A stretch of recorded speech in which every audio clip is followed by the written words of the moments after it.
নমস্কার বন্ধুরা, আমি হরিপদ সামন্ত। আমি একজন স্পাইনাল কর্ড ইনজুরি পেশেন্ট। আমার কোমরের নিচু থেকে কোনো সেন্স নেই, দেখতেই পাচ্ছেন। আমি ওয়ার্কার আর ক্যালিপার পরে দাঁড়িয়ে আছি।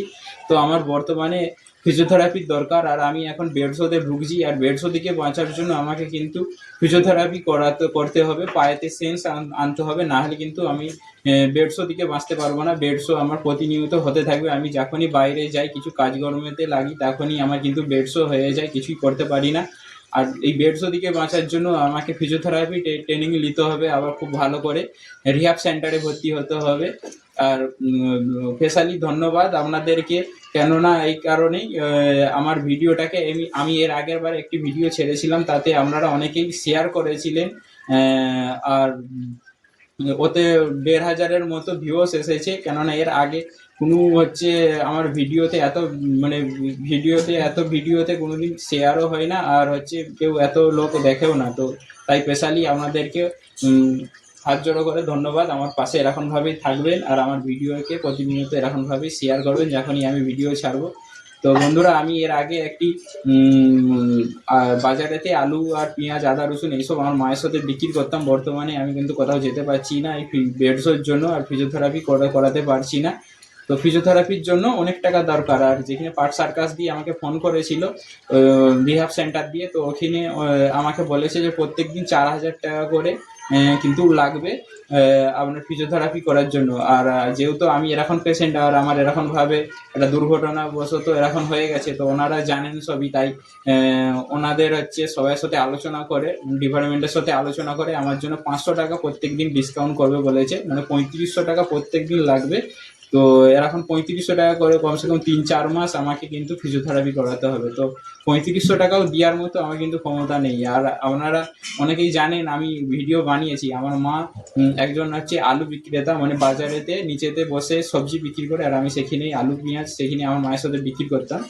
তো এই ভিডিও আমি এর আগে বানিয়েছি। সেই ভিডিও যদি দেখতে চান তো হচ্ছে আমার ইউটিউব চ্যানেল মিস্টার হরিদা, তাতে যাবেন। আমি এই ভিডিওর নিচে ডিসক্রিপশানতে হচ্ছে লিঙ্ক দিয়ে দেবো। বা যারা হচ্ছে ফেসবুক পেজ দিকে দেখছেন, তারা হচ্ছে ফেসবুক পেজ চ্যানেলের রয়েছে ডিসক্রিপশানেতে আমার ইউটিউবের লিঙ্কটা দিয়ে দেবো। ওখানে গিয়ে দেখবেন আমি কিভাবে আগে কেমনভাবে কাজকর্ম করতাম, কিন্তু বর্তমানে এখন কিছুই করতে পারছি না, বাইরেও যেতে পারছি না। মাঝে সাঝে আমি একবার দুবার হয়তো ডাক্তার দেখানোর জন্যই আমি বাইরে যাই, কিন্তু এর বাইরে কিন্তু কোনো মানে নিজের পার্সোনাল ব্যাপারে বা ঘুরতে যাওয়ার জন্য আমি কিন্তু কোনোদিনও বাইরে বেরাতে পারিনি। তো বন্ধুরা, ভিডিওটা বানানোর একটাই উদ্দেশ্য, এর আগে আমি একটি ভিডিও বানিয়েছিলাম, সেই ভিডিওটা আপনারা এত শেয়ার করেছেন, সেইটা হয়তো আমি হচ্ছে আমার চ্যানেলে ছাড়িনি, সেটা অন্য কেউ ছেড়েছিল, অন্য কেউ ভিডিও কেননা আছে এর আগে সোশ্যাল মিডিয়ায় তো আমার ভিডিওটা চাউট হয়েছিল, আমার হচ্ছে মানে আনন্দবাজার পত্রিকাতেও ছাড়া হয়েছিল। তো সবাই আপনারা এত প্রতিবাদ করেছিলেন যে হচ্ছে দিল্লির খালসা কলেজ, মানে ওইটা হচ্ছে আয়ুর্বেদিক কলেজ, ওখানে অবধি চলে গিয়েছিল। ওখানের ডাক্তার ডক্টর কৌশিক দাস মহাপাত্র, উনি একজন ফিজিওথেরাপিস্ট, আয়ুর্বেদিক ডাক্তার। তো উনি আমার ওই ভিডিওটা দেখে আর কি, তো আমার ফ্রিতে চিকিৎসা করবে বলেছিলেন। তো ওনার কাছে ওনার মেদিনীপুরে চেম্বার আছে, 3 মাস ছাড়া 1 সপ্তাহে, মানে 3 মাস ছাড়া 1 সপ্তাহ করে আর কি ট্রিটমেন্ট, মানে মানুষের চিকিৎসা করে, ওখানে ট্রিটমেন্ট করে। তো আমি ওখানে আমাকে ডেকেছিল, তো ওখানে আমি গিয়েছিলাম। আর ওখানে গিয়ে আমি কিন্তু 1 সপ্তাহ যাবৎ আমি কিন্তু ওনার ট্রিটমেন্ট নিই। আর ট্রিটমেন্ট নেওয়ার পরে উনি কিন্তু সত্যিকারে ওনার কথা অনুযায়ী উনি কিন্তু আমার কাছে কোনো চার্জ করেনি, কিন্তু আমাকে বলেছিল যে হরিপদ আমার আন্ডারে, তো আমি আমার মানে কাজটা আমি করে দিলাম, মানে আমি তো ফিজিওথেরাপি জানি, ফিজিওথেরাপিটা আমি করে দিলাম, কিন্তু যে ওষুধ, এই আয়ুর্বেদিক ওষুধ, এই ওষুধ তো আমার হাতে নেই। আর ওই ওষুধের অনেক দাম, তো ওষুধটা কিভাবে জোগাড় করব আমিও কনফিউজ হয়ে যাচ্ছি। আর এই ওষুধের দাম কিন্তু অনেক, প্রায় 1 মাসের ওষুধের দাম বলেছিল আমাকে, 6-7 মাস খেতে বলেছিল ওষুধ ওখানেতেও। তো আয়ুর্বেদিক ওষুধ ওখানেতে 25-30 হাজার টাকা ওষুধের কথা বলেছিল, 1 মাসেতে 25-30 হাজার টাকার ওষুধ লাগবে বলেছিল। কিন্তু আমি সেখানেতেও মানে হার মেনে যাই।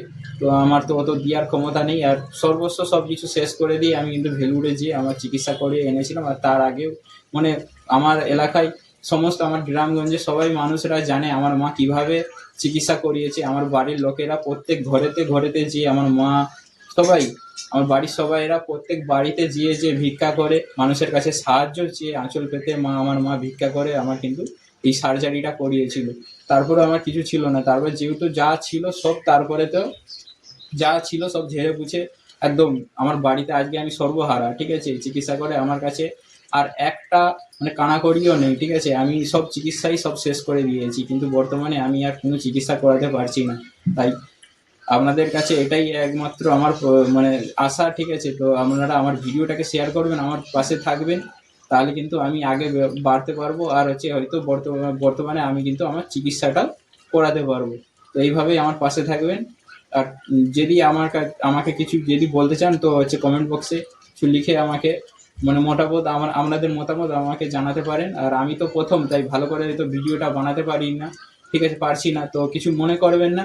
এরকমভাবে আমার পাশে থাকবেন, আশা করি এরকম বানাতে বানাতে আরও ভালোভাবে ভিডিও করতে পারবো। আর আপনারা কেমন ভিডিও আমার কাছে আশা করেন আমাকে ভিডিও আর কি কমেন্ট বক্সে লিখে আমাকে জানাতে পারেন, কেননা আমি বুঝতে পারছি না আমি কি ভিডিও বানাবো, কেননা আমি ভাবছি যে হচ্ছে সবসময় কি আর মানে আমার যে কষ্ট, এই কষ্ট জিনিস কি সবসময় শেয়ার করবো, তো তা তো না। মানে কি জিনিস আমি আপনাদের সাথে শেয়ার করবো, আমি তো এই সোশ্যাল মিডিয়ায় প্রথম, আপনাদের সাথে কি ভিডিও আমি বানাবো। আমি মূলত আমার ইউটিউব চ্যানেলেতে মানে মাই লাইফস্টাইল ব্লগ আমি এসব বানাতাম আমার ঘরেতে, মানে আমার সাথে যা ঘটছে, আমার বাড়িতে যা হচ্ছে এইসবই মূলত শেয়ার করতাম। আর বাজারে কীভাবে আমি ব্যবসায় যাচ্ছি, মানে কীভাবে আমার মায়ের সাথে কাজকর্ম করছি, এগুলোই আমার মানে মূলত আর কি সোশ্যাল মিডিয়ায় তুলে ধরতাম। কিন্তু এখন তো যেতে পারছি না, এখন তো বাড়িতে আছি, তো এখন কি ভিডিও বানাবো আমি নিজেও বুঝতে পারছি না। তো আপনারা একটু আমাকে মানে বলবেন যে কি ভিডিও বানালে আমার কিন্তু ঠিক হবে, কেননা এই সোশ্যাল মিডিয়ায় অনেক অভিজ্ঞ লোক আছে যারা আমাকে বলতে পারবে, ঠিক আছে, যে ভাই তুই এই ভিডিওটা বানা, এরকম ভিডিও বানালে বললে আর কি আমি কিন্তু সেইভাবে ভিডিও বানানোর চেষ্টা করব। তো এইভাবে আমার পাশে থাকবেন, আর বেশি বেশি করে ভিডিওটাকে শেয়ার করবেন। আর আমার চ্যানেলটাই যদি কেউ যেদিন না ফলো করে থাকেন তো অবশ্যই ফলো করে দেবেন, আমার পাশে এইভাবেই থাকবেন। চলুন আবার দেখা হচ্ছে একটা অন্য কোনো ভিডিও।